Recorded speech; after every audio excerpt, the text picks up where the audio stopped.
İnşallah gerek merkez ilçelerde, gerek Diyarbakır Büyükşehir Belediyesi'nde ve gerek diğer ilçelerde seçime girme kararı aldık inşallah. Ve bu bağlamda başkanlarımızla, merkez ilçe başkanlarımızla, diğer başkanlarımızla, diğer yönetici arkadaşlarımızla, mahalle temsilcilerimizle bir dizi toplantılar yapacağız. Bilgilendirme toplantıları yapacağız. Bu toplantılardan sonra inşallah Ramazan'dan sonra tabiri caizse seçim startını vereceğiz. Ve inşallah artık ayrım yapmaksızın halkımıza ev ev, aşiret aşiret, köy köy gezmek kaydıyla hizmetimizi, gayemizi, kendimizi tanıtacağız.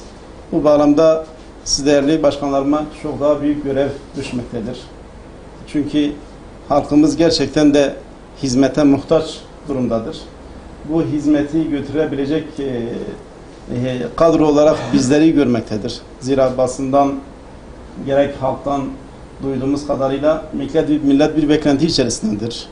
Özellikle Diyarbakır şehrimiz 3 dönemdir maddi ve manevi bir çöküntü içerisindedir.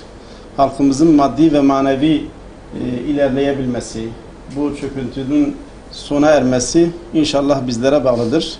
Bu görev bize yüklenmiştir. Görevimizin ağırlığını biliyoruz, sorumluluğun büyüklüğünü biliyoruz ve inşallah Allah'a dayanıp bu görevin üstesinden gelmeye gayret edeceğiz.